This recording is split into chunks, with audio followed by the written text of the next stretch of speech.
Hello and welcome. So we've got a really exciting one today. We've got Dave Collins and Exodus with us.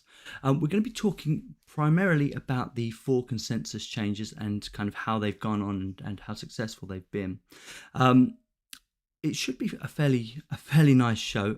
What I'd ask you guys to do in the chat, obviously, give us a little message now just to make sure you're all there.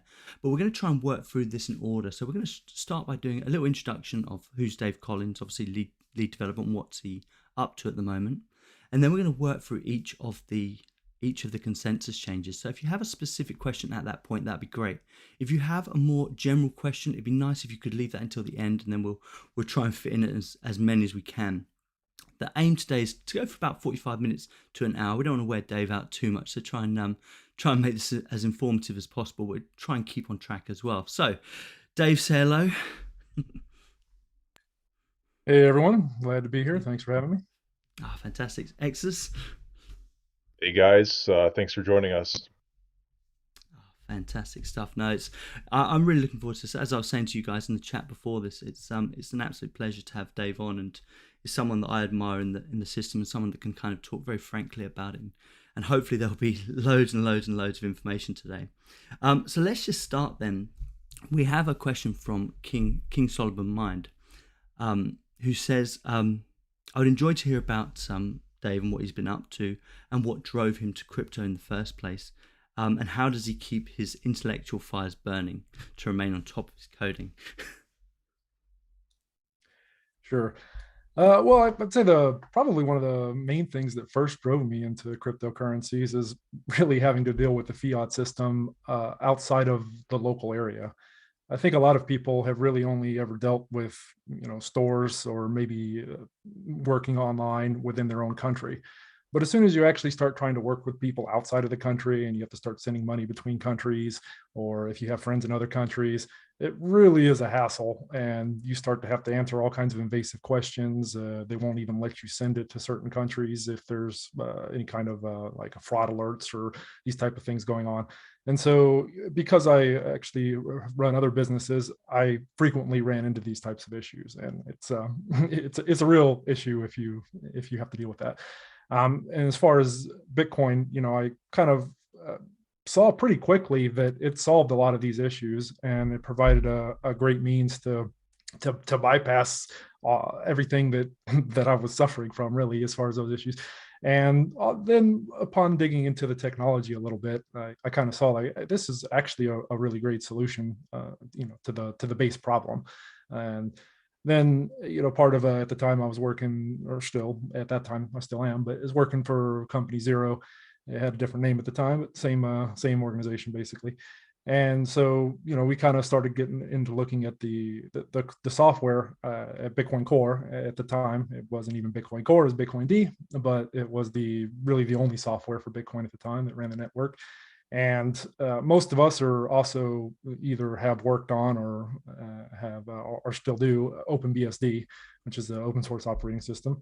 And so it's really highly focused on security. And we wanted to get, at the time, Bitcoin to run on OpenBSD.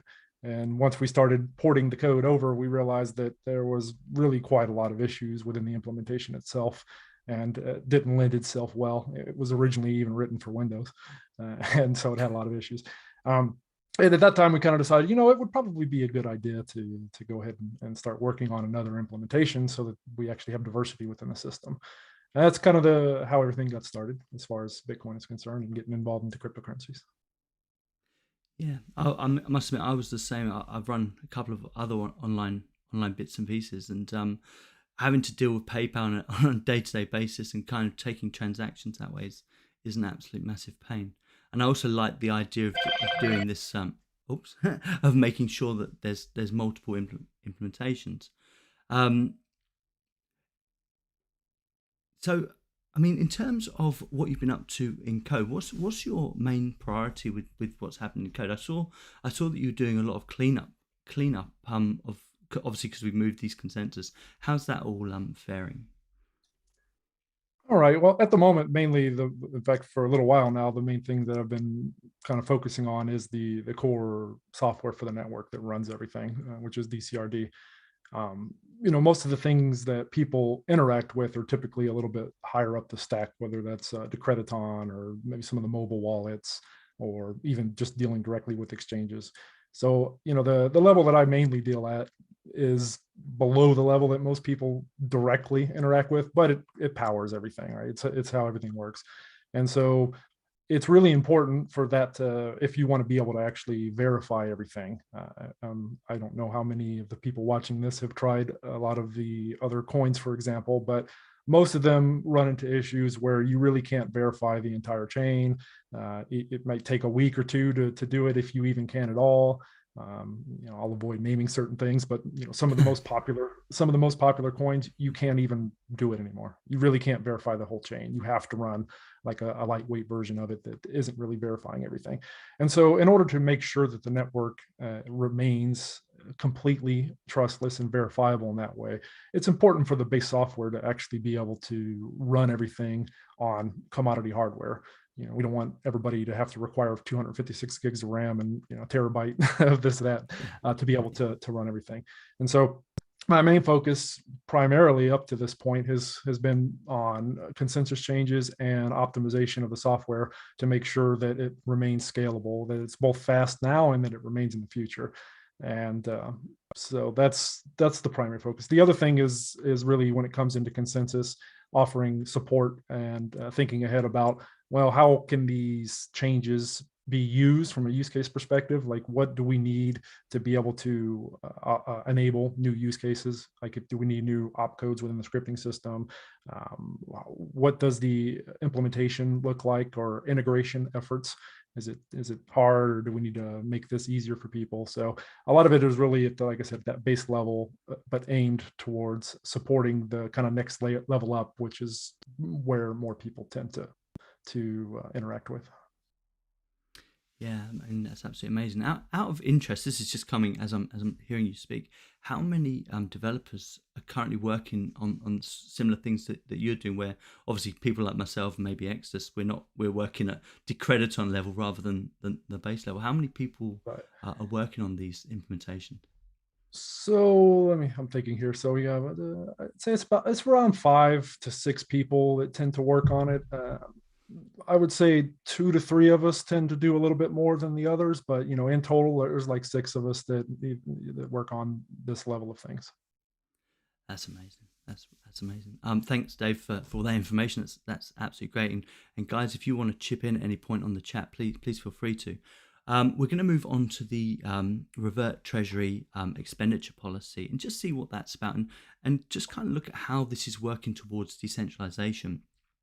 So that is the first question, but let's just find out what it is first. Obviously, we've had 2 consensus changes revolving around the Treasury. If you could give us a bit of background on what happened with the first one and why the second one was so important, that'd be great. Sure. So originally, we've, even back when we very first came out with Decred, we had a plan that we let everybody know that we wanted to make sure that everything ultimately became decentralized. And it was, a phase plan, because coming right out of the gate with everything, perfect and fully decentralized is quite difficult. And so we always knew that there were certain aspects that needed to be further decentralized. And one of those was the Treasury. In the past, this is no longer the case since the consensus changes, but originally the Treasury at the time wasn't decentralized. It was more centralized in the sense that it went into what boils down to a multi-sig wallet. So you needed multiple signatures from multiple people in order to spend it. But that's still fairly centralized. I mean, yes, there's multiple people, but not very many, right? So, it's a centralized group of people who control it. And so, we wanted to make sure ultimately that isn't the case, so that the stakeholders are actually the ones who are the ones in control of being able to spend from the Treasury or not. And so the first decentralized Treasury consensus change was all about that. It was making sure that the ability to spend from the Treasury was given to the stakeholders so that they can vote on the spend transactions. We call them Treasury spend transactions. And that they actually are in line with what the proposal system, Politeia, and the contractor management system that actually runs behind that. And so make sure that all of those payments line up, and then the stakeholders vote on that. So that was kind of the thrust of what it brought, of its purpose.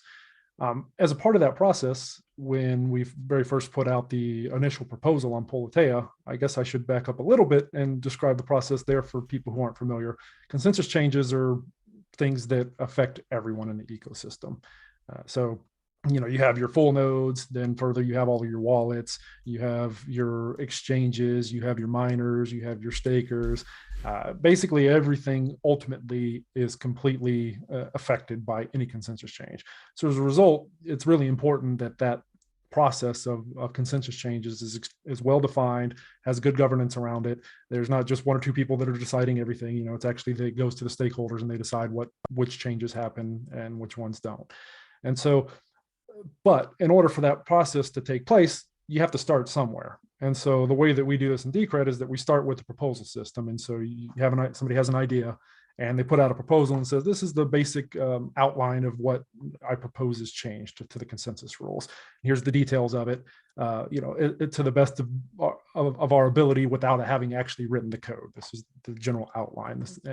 And so the issue there, not really issue, but one of the downsides or one of the challenges there is the fact that you haven't written the code yet. So you can kind of envision that I think things should work this way. This is what I want to do. And then when you actually get into writing the code, often, it doesn't quite work out that way. There's some specific details that have to be changed or implemented in a slightly different way than you had originally envisioned. And so in terms of the Decred Treasury, the centralized treasury, what happened there was basically we originally came out with the proposal, which was the big idea. In the comments, a lot of stakeholders had some feedback regarding the spending policy. Sorry to change a topic. I don't want to really change the topic, but I kind of have to describe a little bit of the details here, and that is the case that the part of implementing the decentralized treasury was that we wanted to make sure that there was some controls in place to prevent if somebody were to hack it or if there were some bugs or some issues like that, to make sure that the entire treasury couldn't be stolen. And so part of the proposal included some spending limits, essentially a fiscal policy baked into the consensus rules. The original one that we had proposed was effectively that you could only spend up to 50% of how much ever was accrued into the treasury during the previous month. In the comments, various stakeholders brought up that, well, how about this method, different methods, and some differing methods. And so based upon that feedback, we decided that, okay, well, we're going to change the proposal slightly, and we're going to make it, instead of being based on the accrued amount, or 50% of the accrued amount, we're going to make it where you can't exceed the previous month's spending plus an additional 50%. And so this was the idea. Then when we went and implemented that, so like I said, the details are devil's in the details, as they say, right? This is where things get a little bit more challenging. And so we implemented it, and then we realized while we're doing this, okay, well, so if you can only spend 50% more than the previous spend, you need a bootstrap amount, right? You need somewhere to start, because otherwise you're starting from 0, 50%, 0, 0, so right. So of course you have to start somewhere. And so, what we did is we implemented an initial bootstrap amount that we looked at the total amount that had been spent since the inception of the project. And we said, okay, we're going to increase that by a little bit, and we're going to set that as the bootstrap amount. Ultimately, so that's what happened. So now you fast forward, and when the vote passed and the decentralized treasury code and the consensus changes became active, we wanted to test the system to make sure that things work before we just started sending out big payments, because maybe the payments wouldn't arrive, something goes wrong, and we didn't want those coins to get lost or have any issues. And so we did an initial payout of a small amount to make sure that things worked. But there was a slight bug in the implementation that instead of allowing the bootstrap amount to work across all the summed amounts, it was only against the last one. And so ultimately, essentially what happened is that small amount capped the amount that could be spent to, like, I think it was 1.5 Decred or something really small. It was some amount that obviously wasn't enough to pay. But we left ourselves room in case something like that happened.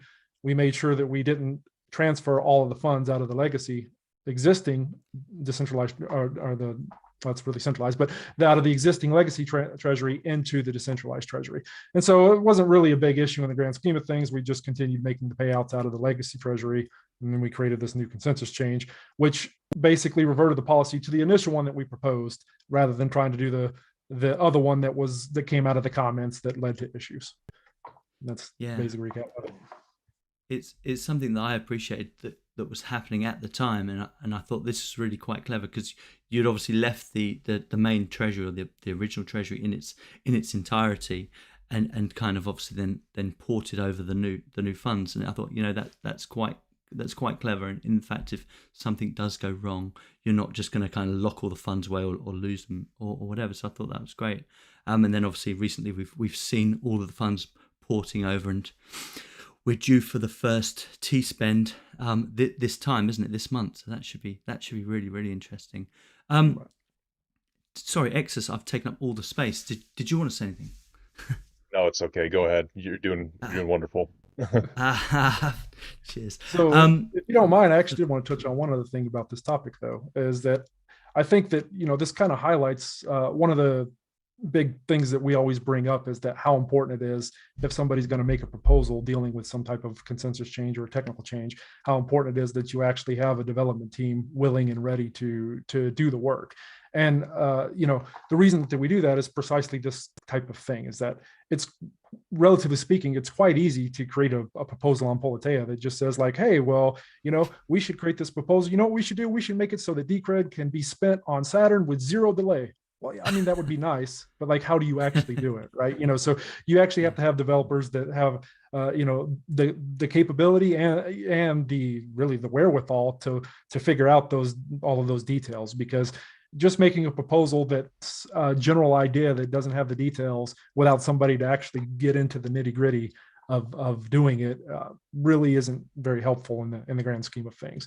So for those of you who wonder why we kind of push for that so much, to say that we really only want proposals from people that are backed by development teams, or people that are willing and ready to do the work, this is exactly why. Because even when you have people who are pretty experienced and are willing and ready to do the work, if you just start with this idea, when you go to implement it, things aren't always the same as whatever you originally thought they were going to be. In fact, they're often not. There's usually some little small detail that has to be changed, and so I just wanted to bring that up, because I know that one of the things I've seen people say on many occasions is they've criticized the fact that, well, I'm not a developer, so why can't I make a proposal? It's like, well, you can, but if nobody's going to implement it, it's really not going to go anywhere, right?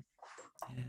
No, I kind of like this philosophy, and one thing that impresses me about Decred, and this goes way back when, is the fact that you guys are so open to having different development teams, whereas you see this in so many other communities, not just cryptocurrencies, but other software development. You see no developers doing it, and I love this point. Is and even with Radar's current proposal, where he's bringing on board a new wallet, or a different kind of wallet in a different implementation, and it's just really encouraging to see, and I really like that, actually. There was just one more question for this, and then we'll move on to the next one. It just says here, as a stakeholder, what will be the process for verifying Treasury payments now? Right. So there's basically the way that the process works is we call it the Pi key, but essentially it's a public key that authorizes the treasury, or the Politeia instance really, to spend out of the decentralized treasury. In addition, so there's 2 main conditions, I'll say at a high level, that have to be satisfied in order for treasury spend to be accepted by the network. One of them is that it has to be signed by that key that is the proposal, the Politeia instance, and that's called the Pi key. And then the other one is that there's actually a majority of yes votes from the stakeholders that vote against that transaction. And so part of one way that it is done is that you can specify that I want to just accept by default, I'll accept all spends from the proposal, from the Pi or the Politeia instance, the proposal system. And, that's a fairly easy way, and a way that stakeholders can kind of, say like, well, I trust the fact that these proposals have already been voted on by the stakeholders, and therefore the budgets are already determined by it. And the system is creating these treasury spend transactions based upon all these budget amounts. And so therefore, that's good enough for me. For other people who want to dig in a little bit more, then every single time that there is a Treasury spend transaction, you can actually look at the transaction. It gets broadcast to the network. It's not part of a block, or it's not mined yet, but it is available in it's called the mempool. But basically, it's transactions that haven't been mined yet, unconfirmed. And so you can look at that actual Treasury spend, and you can see all the outputs, all the amounts that are being spent. And if you want to cross-reference it against the proposals that are the active proposals, you can dig in as much as you want to there. And if that's the case, part of what you can do then is every transaction spend then has a hash. It's a unique value that identifies it, and then you can vote directly or specifically on that transaction. So, even though by default I want to accept all Treasury spends from the Polite instance, I don't want to accept this one. Or you don't have to accept all by default. You can manually say I want to review every single one and do that. So those we try to make it where there's kind of a sliding scale, because as much as it would be awesome if every single stakeholder went and looked and scrutinized every single one, it's not going to happen in reality, right? You're going to have people that are don't have the time. Maybe they're super busy that month, on vacation, whatever the case is. And so we wanted to basically give people the ability to say, like, okay, well, what level of confidence do I want to place in the proposal system? Yeah, that's. I think that's amazing. It's one of the things that I was thinking about, and I had on my mind about what if one of the proposal people actually went over their budget, and it's something that I'm not. If it's out your area, don't worry too much. But it's one thing I was worrying is if someone went over their budget, what actually happens then? Is there a mechanism that shuts that down, or is that something that I don't know? Yeah, what do you think? Right. Well, yeah, as you mentioned, I don't really work on that particular side of it too much, but basically what happens is there are Politeia admins who review everything. And so if something were to go over the budget, then it just would be capped at the budget. I know that that's the current model that they're working under. And so, I think another kind of important thing to keep in mind here is that there are always real world limitations in any kind of these things. And so it is very much obviously decentralized now, and nobody can spend from the Treasury at all without the approval of all the stakeholders now, which is fantastic. But at the end of the day, you do still need some interaction and involvement from humans here.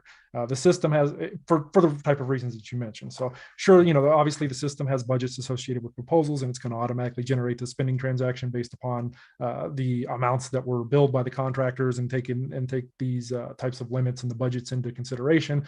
But in the real world, things happen, right? Maybe somebody, isn't able to bill that month because, like I said, they're on vacation, or heck, maybe somebody died and you have somebody new that has to take over. And, there's things happen in the real world. So you definitely need some level of human involvement. And effectively, I guess the sort of easy answer, or the best answer to that question is that if there are these sort of edge conditions that pop out of it, it gets handled by a human, or humans, really. It's more than one.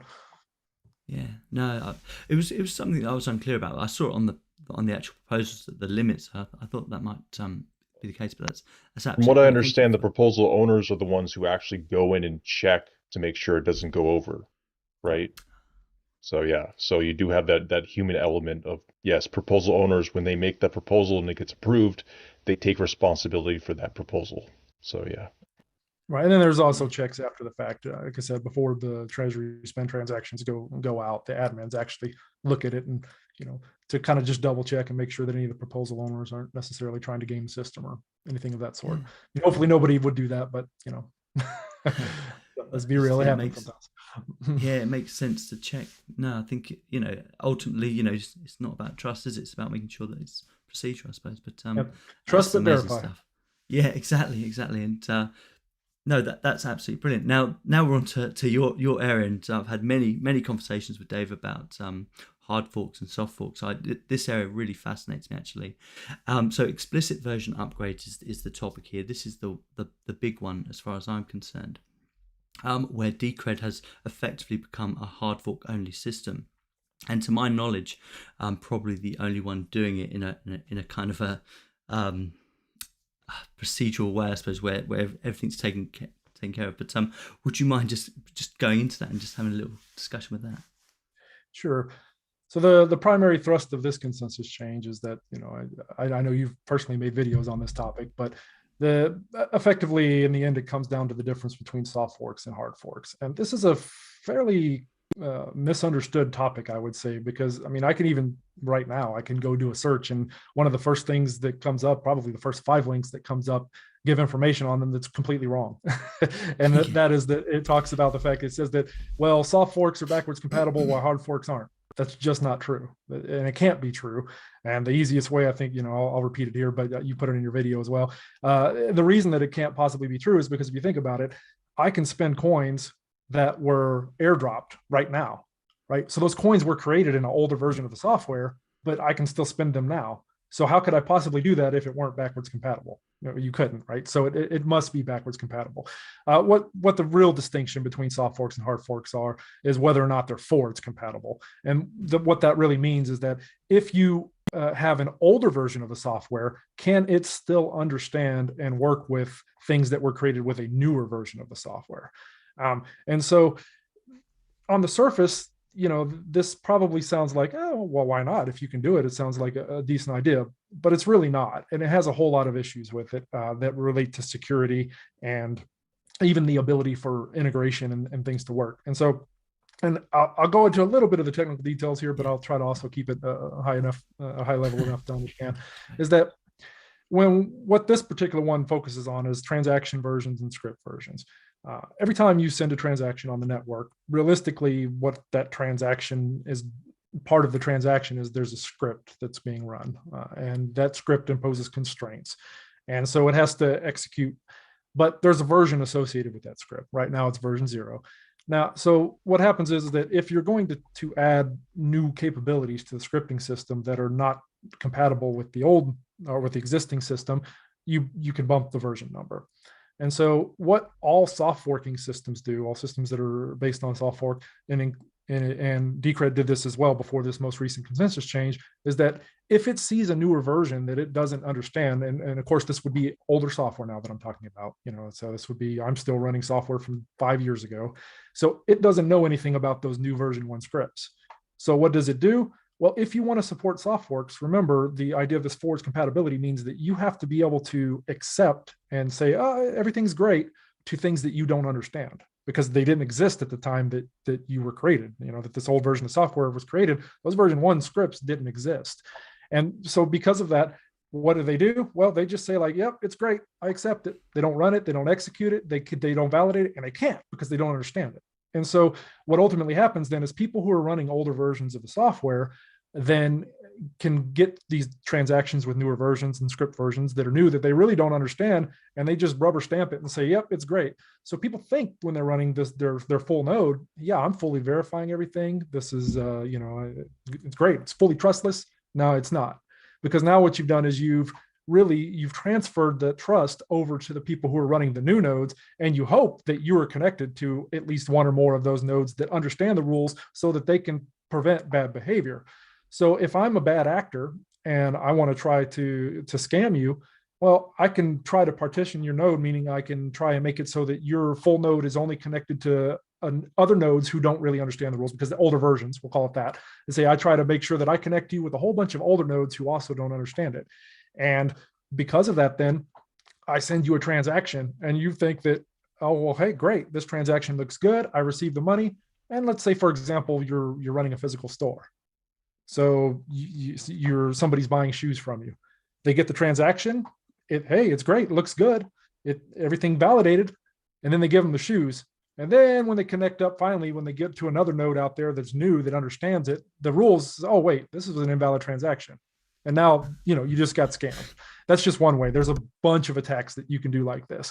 So basically, though, what that kind of explained, what this consensus change does is it says that if I don't understand the newer version, it's invalid, period, to me, right? And so then what happens is all the person has to do is just update to the newer version of the software. So when they update to the newer version of software, that newer version says, oh, okay, I understand exactly what this transaction, what this version means, what the rules are, exactly what I have to validate. And that's essentially what it does from a security standpoint. And then the second big thing that is kind of important as well, obviously, I think the security is the most important aspect, but also another thing that really kind of makes it nice is that if you start to think about terms of block explorers, exchanges, wallets, even stakeholder voting, these different things in the ecosystem. If you're not running a full node yourself, which a lot of times you're not, like, I mean, if you're running the Crediton, for example, in lightweight mode, you're not running a full node. You're running the simplified payment verification, or SPV. The same thing, you know, you might look at block explorers, exchanges kind of do this type of thing.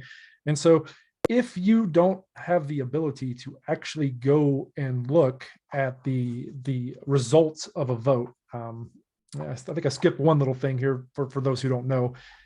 When a change happens, there's a vote, and I have to point this out so that it kind of makes sense what I'm about to say next.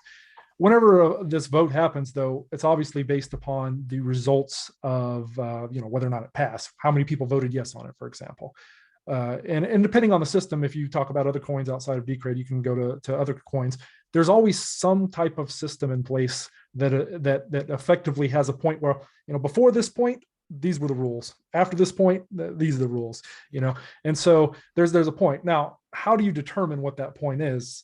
If it is, in the case of, say, Decred, that process, as you know, all the stakeholders know, it goes through this long process where everybody has to vote on it. If there were enough votes, then it goes through a lock-in period and eventually it activates. Well, if I'm, say, running an exchange and I don't have access to all the full chain data, how do I know when that point is? I can't go count the votes. I don't have the data. And so you end up with this situation basically where you have to say, well, I'm dealing, say, if I go back to the script example, I see that this transaction that I just got has a version 1 script in it. But what that means, if you're under this soft forking scenario, what that means then is that, well, it could have been rules before the change, or it could be rules after the change. And so you don't really know which ones are active necessarily easily and efficiently when you're dealing with these type of these scenarios and ecosystem components that actually don't have access to the full data. And so what this change does, though, is because now you can rely on the fact that, like, you know, the network is going to outright reject all new versions that it doesn't understand. And as a result, you can use that version now as a proxy in all of these other ecosystem components as a very efficient and easy way to say, like, okay, well, I know if this is a version 1 transaction, this is exactly what that means. I don't have to worry about when did it activate, when did it not, or did it not activate? Maybe the vote didn't pass at all. So maybe version 1 transactions are completely invalid. Well, if you don't have the ability to reject those newer versions, if that isn't the standard, which is not under a soft forking system, it really makes it much more complicated for anyone who wants to integrate, or even really at a higher level, even really provide a nice user experience. And I can give you one example of the result of that maybe is a little bit more, or I'll hit home or familiar to people, is that for those who are around, if you remember when the auto revocations consensus change very first became active, you'd still have a button up in the wallet in Decrediton to revoke tickets, but it didn't do anything anymore. Yeah. And it didn't work anymore. And it's kind of like, well, why is this thing still there? Well, why? Because it doesn't know if the rules are active or not. And it couldn't know if the rules are active or not because it couldn't just use a simple check, like based upon this version, because it would actually have to go back and vote or count all those votes to figure out, well, is this thing active? But if you're in SPV mode, you don't have that data. So hopefully that kind of makes sense to pull back, but it makes it much easier and safe and efficient for even at a higher level for components and different software systems, and to be able to say, like, okay, I know that if I'm dealing with a version 1 script or a version 1 transaction or whatever, the specific version is, I know exactly what that means. There's no ambiguity. Yeah. Dave, every time I talk to you about this, it blows my mind even more. Now, I had a Twitter, after I did my hard fork versus soft fork, I had somebody tweet me about, so how comes Bitcoin is now able to accept 2 meg, even though it's capped at 1 meg. And I know obviously there was a soft fork there, but do you know anything about that one? Yeah, I do. So basically what they did is they created this thing called, it's really, they're tricking old nodes, but it boils down to it's a soft fork. all nodes are no longer actually verifying certain aspects and certain components. They created this thing called a virtual size. And essentially what they do is they discount, it's called discounting. But even if the actual size of a transaction is, say, we'll call it 100 kilobytes, they'll say that, well, because this is using SegWit transactions or, using a specific form of transactions that we prefer, we're going to act like it actually is only 80 kilobytes instead of 100. We're going to give you a discount. And so then what happens is for the people who are astute and listening to this, it sounds like, well, wait a second, then aren't you actually violating the 1 megabyte? Yes, they are, right? Yeah. And what does that mean for old nodes? Well, it means that they reject it. So in reality, it was a consensus change that is not, realistically speaking, the old nodes, they aren't validating it. This is what I was talking about before. They're going to accept it. They're going to act like it's true. It's really not. They accept it and they take it. Like if you get a new script version, that's called segregated witness that has a new script version associated with it. If an old node sees that, it actually will just treat it, as I was talking about earlier. It treats it as if it's valid without actually validating it. And that's how they kind of get around it. They trick old nodes, basically. It blows my mind a little bit, because obviously it was SegWit and I'd completely forgotten what it was called. But it blows my mind a little bit, because obviously we go head back to 2017 when everyone's like, no, we can't increase the block size and all the rest of it. And then they're kind of sneaking these changes in, which is kind of hopefully how I understand what you were saying.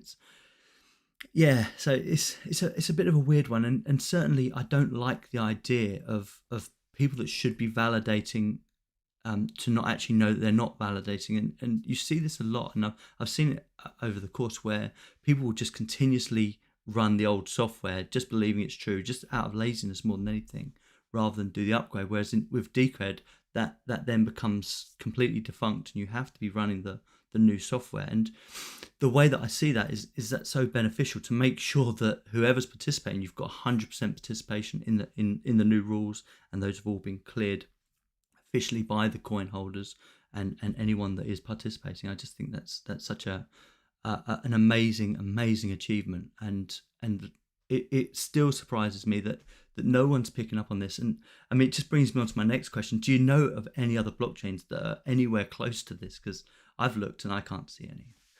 I mean, I'm obviously not super familiar with every blockchain out there, but all the ones that I've looked at, and certainly all the most popular ones by the market cap, they don't work this way now.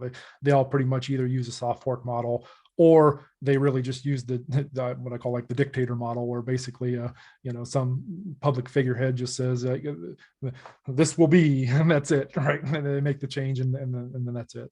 So, but I don't know any of them that actually have the full-blown system that allows for these hard forking changes to be done in a safe way and in a way that's decentralized and not that doesn't come down to one person or one small group of people making all the decisions. Yeah, no, and I was saying, I think I've been doing a little bit of research into Monero. A lot of people have been talking about it on my Twitter feeds, and one of the things they do, I think it was Monero, where they do a hard fork only, but they have these like flag days where everyone has to kind of get in line by a certain day, and it's like, and I suppose that's almost like the dictator model. We're a bit quiet in the chat there, Exodus. Any news? Anyone talking? Give Dave a bit of a break from talking. This is absolutely brilliant though, mate. Absolutely love it. Yeah. Unfortunately, there's no questions in the chat, but we have a lot of questions from Twitter, from that Twitter thread you made. Some pretty good questions. See if should we just start going? Is there anything relevant for explicit version upgrades? I don't think so. Should we go off topic? Let's go off topic. Come on. Well, if you guys want to answer questions from Twitter, I think that would be nice. Go on then. Hit us with one. See what we got. Okay, let me see. There were quite a few questions on here. How Sub-DAOs, this is from DCRH3LA, how Sub-DAOs will be a thing, use cases and challenges. So what do you think? Will Sub-DAOs be a thing in Decred? Is that for me or? Well, I think so. Yeah. Okay. All right. Sorry, I didn't know if you guys. Unless you don't want to answer it. Because he was talking about. No, that's fine. So yes, I'm pretty sure. I do believe that's going to be the case. Again, I'm not actively working in that area right now. That's more of the Politeia devs that are kind of working toward that. In fact, I think there was an episode with Luke who was talking on it. But yes, but I do know a bit about it, and It is obviously something that we want to have happen, and there are plans and even kind of a general idea of how, or the specific technical ways that it needs to be implemented or could be implemented well, can be done.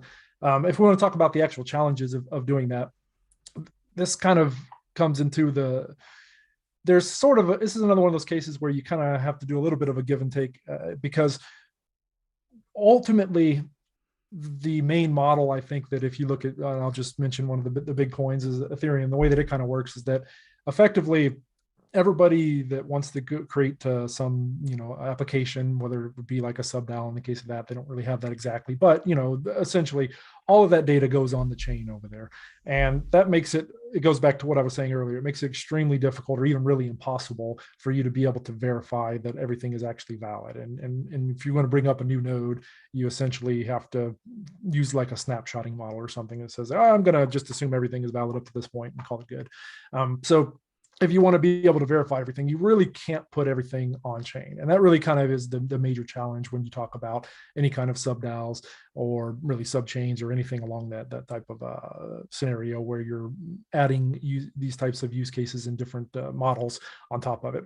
Is that you really don't want to just shove everything on chain. And so what that means is that you need a mechanism to be able to ensure that it still stays secure and inherits the properties or at least the security of the primary of the main base layer. In this case, when we're talking about Decred, so you'd want to make sure that, for example, that it has all of the security provided by proof of work and proof of stake combined. And so there's several different ways of doing that. They all have pros and cons, but primarily, if you just want to generalize it and get up at the highest level, the biggest challenge is really about, okay, so what do I do with all this data, right? Because there's all this extra data that the sub-DAO is going to need. If you take, for example, you've got, I don't know, 100 different companies that are using their own version of a sub-DAO. Well, there's also, the privacy aspect. You wouldn't want, if you're running a company as a sub-DAO, you probably don't want all your financial information and everything visible to everybody else. So everyone kind of needs to be self-contained as well. And so that's another reason that you really don't want to necessarily put all your data on the chain unless you start talking about encrypting everything. And like I said, there's a very deep topic, and I could get super technical, but I've tried to keep it a little more high level in the sense of that. But that really is what it boils down to, is the challenge. Is like, okay, we need to silo the data off. You really want to. I mean, you don't have to. You can just throw everything on the chain like some of the other ones do, but that comes with a lot of downsides that I personally don't want to see. That's me. Like, I want to see sub-DAOs, but I want to see them done right. I want to see it done where all the information and data is actually siloed, and every individual one is basically in charge, so to speak, of keeping track of their own data and their own rules that they want to impose, as opposed to trying to do everything at the base layer and then, just basically throwing your hands up in the air and saying, oh, well, I'm going to, just let somebody else worry about that. Now, the downside to that, of course, everything has pros and cons.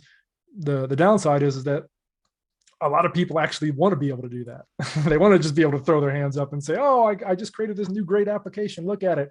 And not worry about the fact that, oh, well, okay, well, what effects is this going to have? Like, what are the downsides of all this? And so if you're doing any kind of system where you actually have the separation of data and you're not storing everything on the chain, you need to make it easy enough for people to, where they don't have to worry about all the specific nitty-gritty details. And so I think that's the real challenge, is that keeping it separate, but also at the same time making it easy enough where people don't really have to do a lot of the repeat, we'll say it that way. So they don't have to keep implementing the exact same types of scenarios and rules over and over for every single individual one of these. And so, I mean, the main way to kind of go about that is you essentially create a template, so to speak, that handles all of the basic details and say, okay, so this is the starting point. And then, once you have this starting point, if you want to start adding new rules on top of it or change this particular rule and so on, you can start from there and then make whatever modifications your specific sub-DAO needs. Awesome. Thank you. Sure. Okay. Yeah, we have quite a few questions, I think, on Twitter. So if you want to just answer these a little more rapid fire, that was a great detailed explanation. Okay. But sure. Yeah. What's on your wish list of new blockchain capabilities, not including what's already in progress? I think the main thing I would like to see is going to be more introspection capability, so that covenants and extra spending constraints that basically will enable a lot of new use cases. Okay, cool. Rapid Could fire. we see Yeah.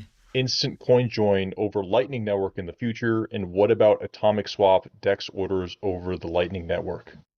This is from DCR Uncle on Twitter. Yeah, definitely.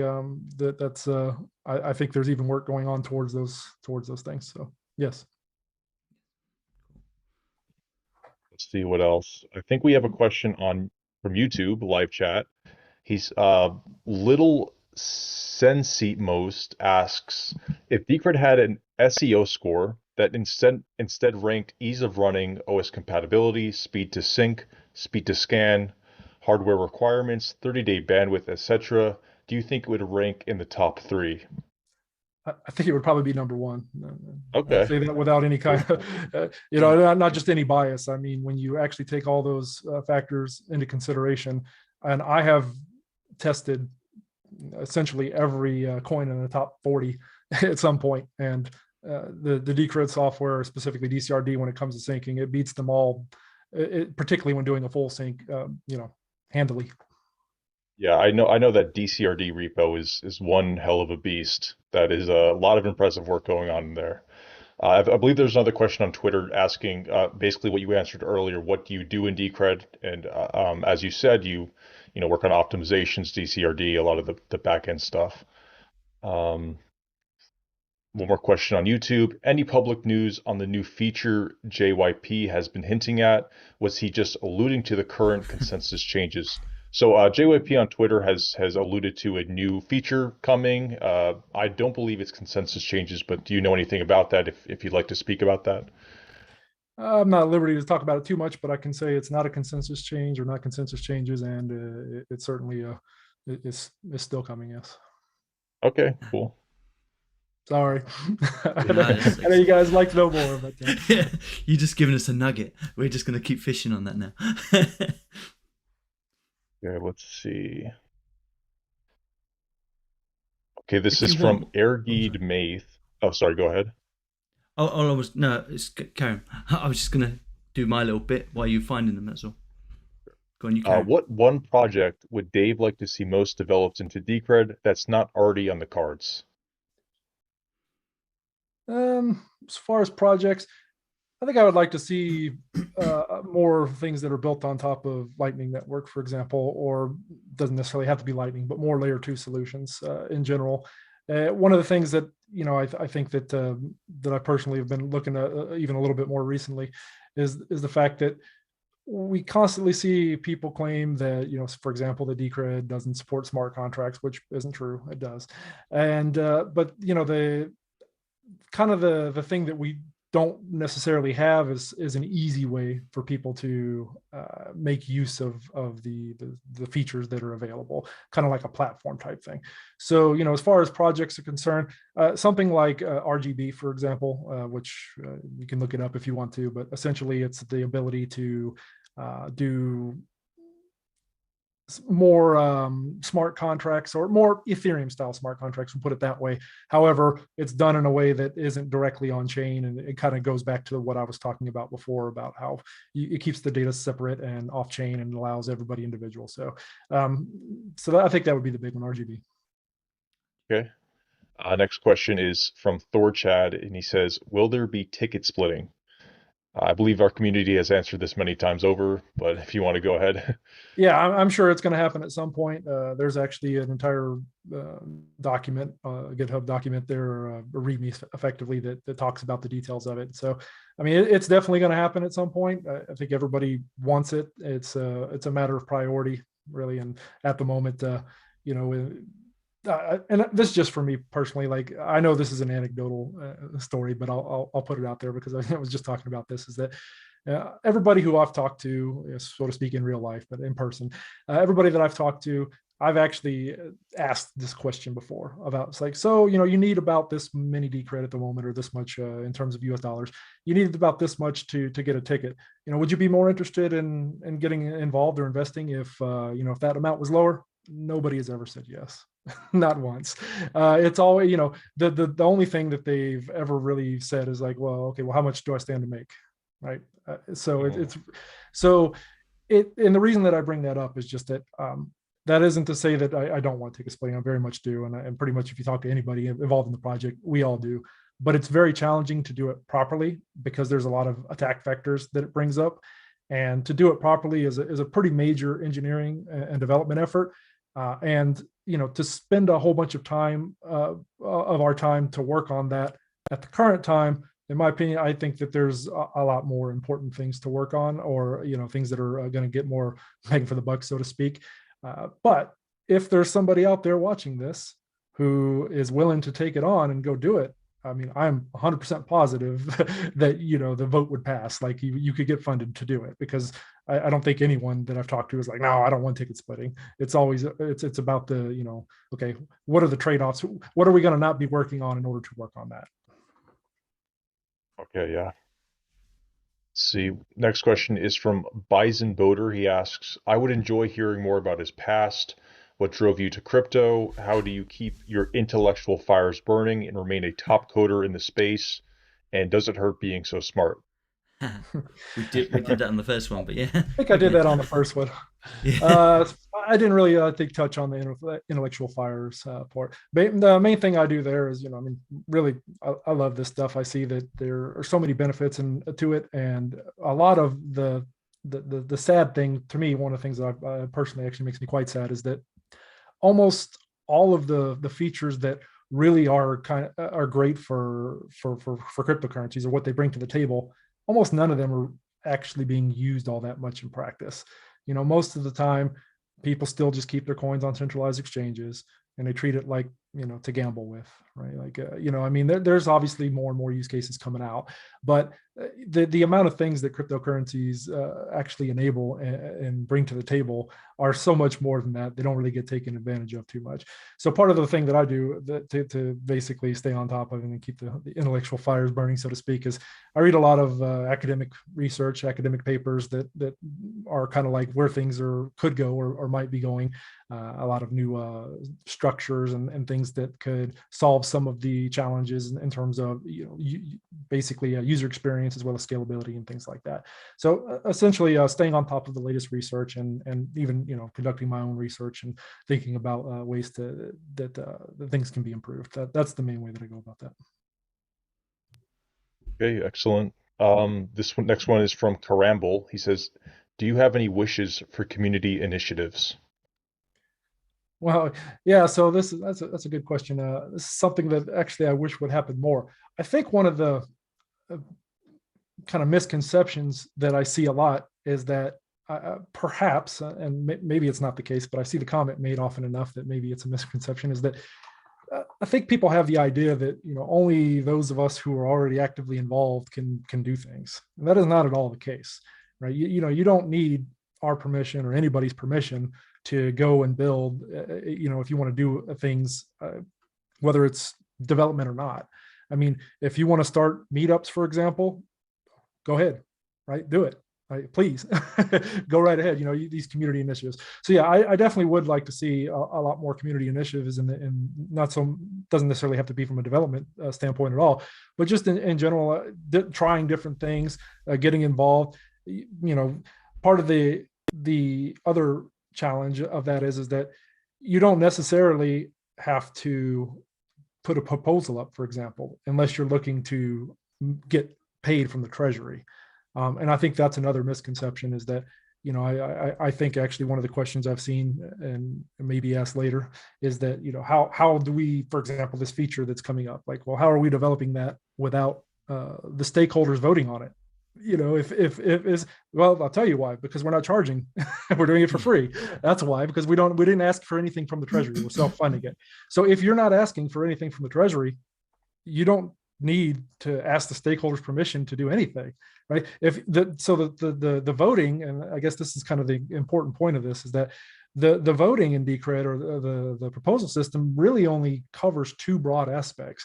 One, if you want to get funds from the Treasury, and two, consensus changes, because those affect the entire ecosystem.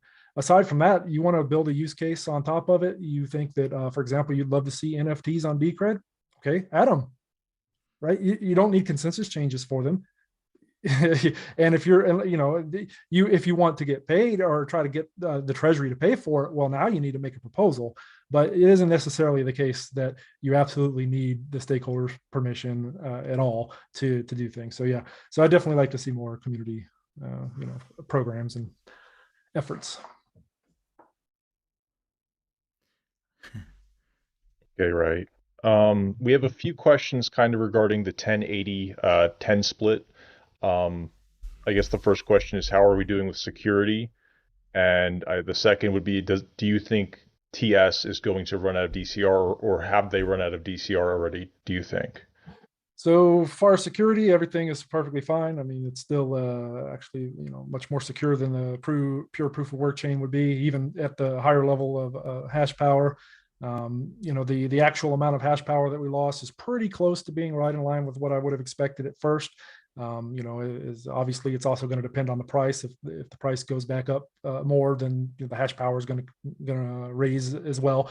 I ultimately expect that it's probably going to end up roughly about where it was beforehand, because all those miners that turned off due to being unprofitable, if the price goes back up during the next bull market, well, they're going to become profitable again, and then some of that hash power is going to turn back on. I mean, perhaps people are going to just throw them in the trash heap, but unlikely. They'll probably just set them off to the side, and then eventually. So I expect ultimately the hash power is probably going to end up going back to where it was. But nevertheless, from a purely quantitative perspective, we could lose even another 10 times the hash power that we've lost already, and it would still be more secure than for example, Bitcoin. So because of the hybrid system, it's the security definitely isn't a concern as far as that's concerned. What was the second part of that? I'm sorry, you had a second part of the question. It was about the amount of DCR the suppressor or TS still has, you think? Right. So that actually gets a bit more challenging because of the fact that one of the things we kind of talked about is that there's a certain amount that is undeniably has belonged to the same entity.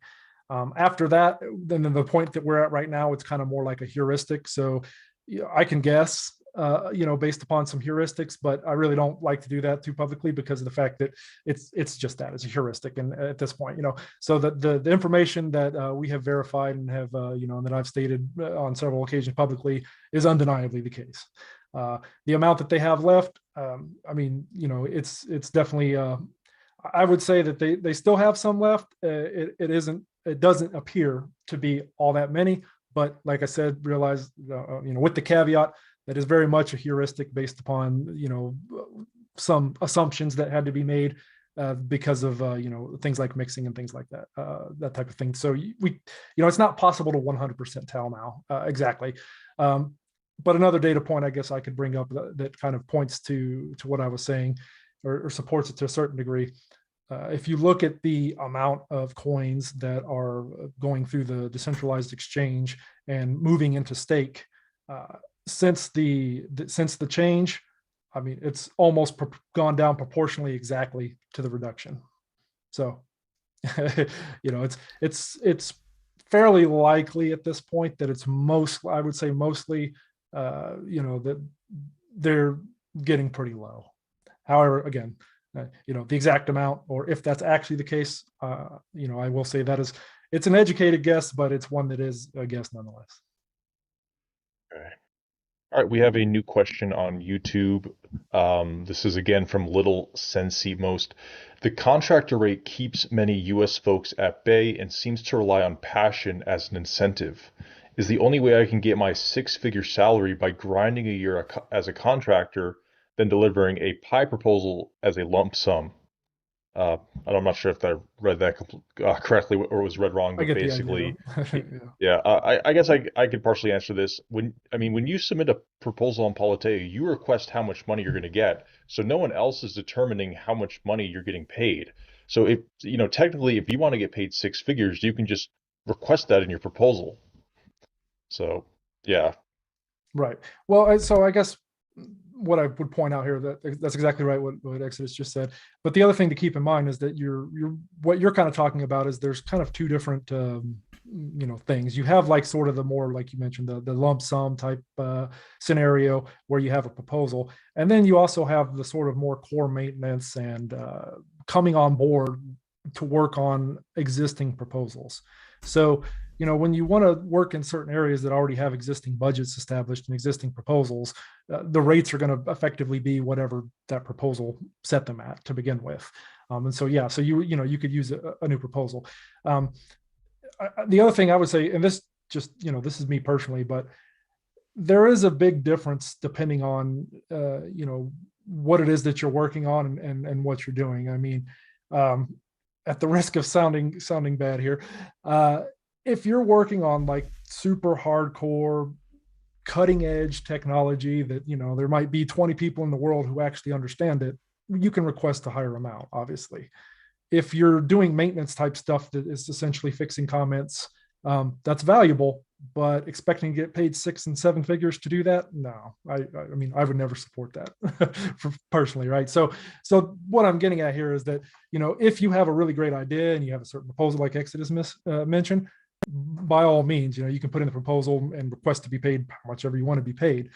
If you're going to be coming on board to an existing proposal that deals with something like core maintenance, where it's mostly just more easily done type of things, or things that more people can do, the rate's obviously going to be lower. Okay. DCR H3LA asks, do you think the Bitcoin killer narrative was counterproductive in regards to Decred's marketing?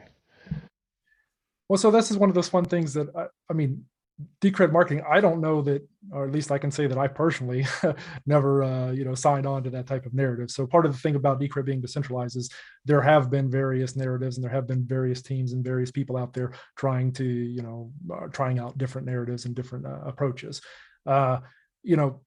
I personally, I mean, I don't think the Bitcoin killer narrative is a very good one, because Bitcoin is pretty well entrenched, and even though obviously Decred has a lot of advantages and it's better than Bitcoin on a technical level and pretty much every way, from a standpoint of, for example, just availability on exchanges or lack of availability in the case of Decred, it certainly isn't going to kill Bitcoin in that regard. But I don't think that's a particularly good narrative. Okay, Decred Society, do you have any questions from this Twitter thread you'd like to ask? We've pretty much covered everything. I just want to make sure Dave's okay for time, really. Are you okay to run on for about another 5 or 10 minutes? Sure. Yeah, cool. No, you carry on. I can see that they're coming through, so no, this is absolutely great, and I'm loving just to hear it and kind of absorb it, really. So yeah, that's absolutely brilliant. So who's next? Okay. Okay, this is from DCR Uncle. Realistically, should community members set up Mix or DEX servers, or is it better to wait until the mesh network is available? Yeah, I would say probably wait until the mesh network. I mean, nothing is stopping community members from doing that if they want, but the downside to doing it at the moment is that because there's no communication between them, you'll end up splitting the anonymity set, which means that basically it would result in slightly worse privacy. And so, I mean, if there's enough interest and somebody wanted to set one up and they had enough people to keep the anonymity set high enough, by all means. But once the actual mesh network, as mentioned, is in place, then definitely I would advocate for a lot more community members setting them up, because you'll be sharing the same anonymity set at that point. Okay, one more question. How can one script revoke old unrevoked tickets for everyone? What's that script doing exactly? Sure. So I guess because we didn't really talk about the automatic revocations consensus change, the way that it's doing is because of that consensus change. Maybe I'll write up something if somebody wants that goes more into the details. But basically the reason that it is able to do that is because the consensus rules changed specifically to allow it. That's what it comes down to. Okay. How would you assure a paranoid stakeholder that Treasury funds are protected from spending outside the intended approval process / theft? Are they at risk at being stolen, the Treasury funds? So from a purely theoretical technical standpoint, I mean, obviously everything could theoretically be hacked, if there's some bug or something like that. So from that perspective, I mean, it's always possible. Practically speaking, though, I don't see that, no, because like I said, there's really, two main conditions that are required to be met. Number one, you need to have the transaction signed by the proposal system to begin with. So, you can't just create a treasury spend transaction and then try to, trick stakeholders into into voting for it, right? It has to be done by the proposal system. That's one of the conditions. And then the other one is the fact that, you need everybody to vote on, obviously all the stakeholders to vote too. So in order for somebody to say hack this and be able to steal from the treasury, you would actually have to bypass somehow both of those, which would mean there would be probably identifying somewhere in the neighborhood of 10 to 12 exploitable bugs, all in the same code paths, which probabilistically speaking, no, very unlikely. Okay, this is from Ronnie Amato. He asks, what do you think of custodial solutions? Do you think Decred should help facilitate the creation of a custodial solution? That's a good question. So yes and no. Yes, in the sense of like, I guess I'll start with a no, is that this is what I was mentioning about before. I think part of what draws me personally to cryptocurrencies and what I like most about them are the properties, such as that you're your own bank, that, not the whole idea of, you're the one with the keys. So if, not your keys, not your coins, that kind of mindset, that's exactly the mindset that I fall into.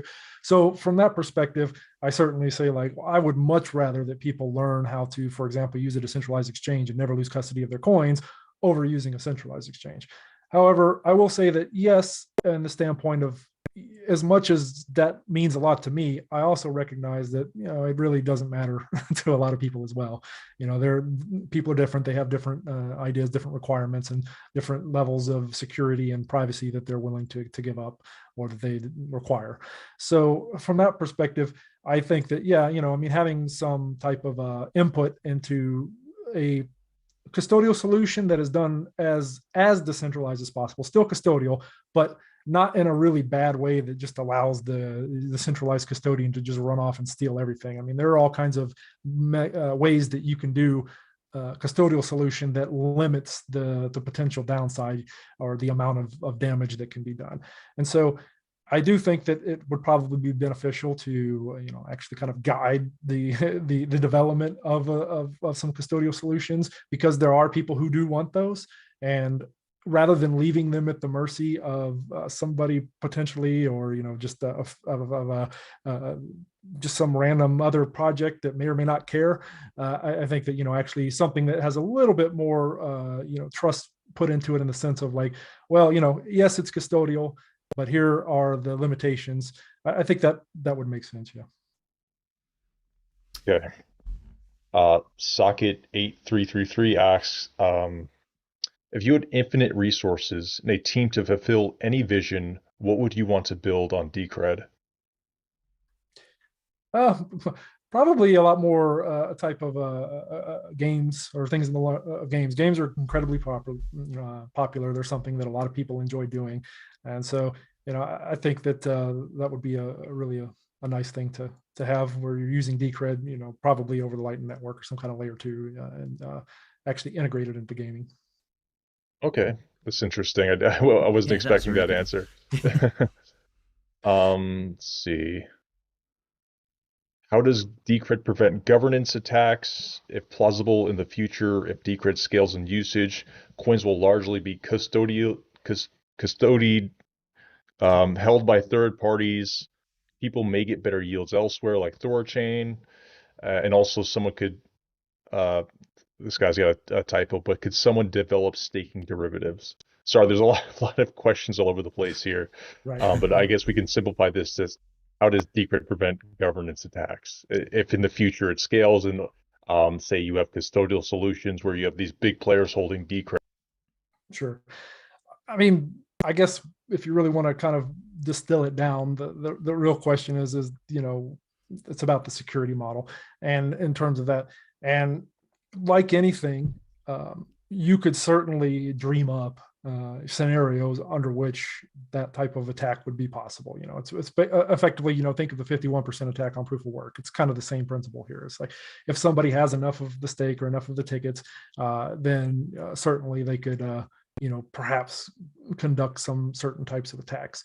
But I don't think that it's necessarily quite as cut and dried as what those questions are implying, in the sense of like, just because somebody has a whole lot of stake, or a lot of stake is custodied, and I think the gist or the thrust of that question there was that, well, if you have all these different types of ways to stake, whether it's custodial or there's derivatives or these other scenarios, every time you have that type of thing, you're taking away from the number of people who are directly purchasing tickets, for example. I think that's kind of the thrust of the question. And so if you do that, and when that's the case, so now, how do you prevent, say, that custodial solution from using the people's coins and voting in a certain way? And so, like I said, from a theoretical standpoint, that is a valid or a potential way to attack. From a more practical standpoint, not necessarily, because remember, in order to get to the point that even matters, a whole lot of things have had to come to pass before that. A consensus change would basically do some kind of nefarious or negative thing to the network. It doesn't just appear out of the ether, out of nothing, right? There's an entire process that has to be conducted, and then you also need to have developers who are willing to do it. It has to go through the vetting process. You're going to have multiple people who understand this stuff that are looking at it. You'd have to convince a whole bunch of people and a whole bunch of other folks, not necessarily just stakeholders, but everybody, whether it's exchanges, whether it's regular people running the software, everybody involved. You're going to have to convince them also that, oh, well, hey, you need to go run this other version that implements this feature that we think is great.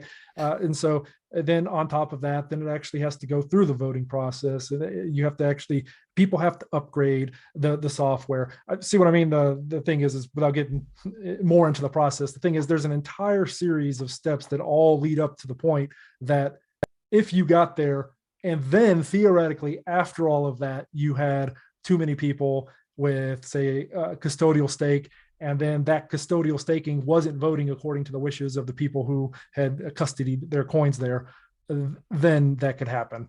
But I'm not too concerned with it, in the sense of it's not just because you have a custodial solution, or just because you have a lot of coins, that all of a sudden means that you get to conduct an attack. There's a whole lot more to it than that.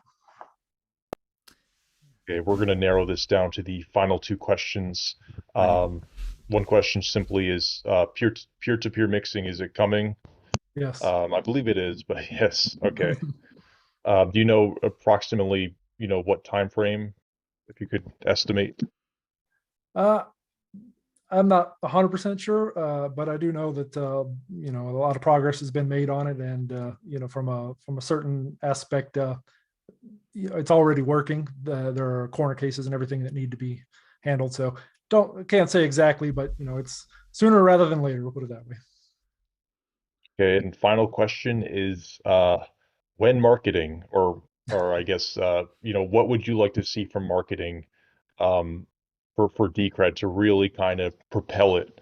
I know we're in a bear market now, so marketing might be useless. Spending lots of money on marketing could prove to be very useless. But what's your thoughts or general opinions on marketing for Decred? Right. I mean, in general, I definitely think that this is where Decred is probably the weakest, is in terms of marketing. But I also recognize I'm certainly not a marketing expert by any means. I'm a developer. In fact, marketing is kind of like the antithesis to what I do. As I'm sure probably most everyone, even in this show, has noticed, I have a tendency to get very technical about things, and most marketing type of materials are at a much higher level, that more emotive versus specifically descriptive. And so I certainly am really not the person to talk to too much about what we should specifically do in terms of marketing and everything. That would be much better suited towards somebody who's good at marketing. That said, yeah, I mean, I do agree. I think that Decred is pretty weak on the marketing front, and unfortunately, a lot of it comes down to hype and getting people hyped up about things. And so, yeah, I mean, I think we could use more what specifically to do. And I'll just have to defer to somebody who actually is good at marketing, because that's not my area of expertise. Yeah. Well, Dave, thanks so much. Absolutely appreciate you coming on and spending this extra bit of time just going through all the community questions. Guys in the community, don't forget to give it a like. Don't forget to subscribe. You know, this is important stuff. Having Dave on here today is taking up his time and we much appreciate it. So just make sure you do that. Make sure you do those things. Exus, do you want to sign us off? Anything you want to say? No, just thanks to the community for the questions and being engaging with us on Twitter. Keep up the good work. I know we're in a bear market. We just had this really exciting consensus change. So hopefully things change, and as time goes on, more of that more of those coins are flowing into the hands of stakeholders with strong hands, and not necessarily proof of work miners who are hell bent on selling their coins. But yeah, just thanks for. I'd like to thank the community for engaging with us. Yeah, brilliant. And final word has to go out to Dave. What do you want to say, Dave? Oh, just had a good time. Thanks for inviting me again. And yeah, hope everybody enjoyed the show. I appreciate it. Thanks so much, everyone. And we'll see you next time.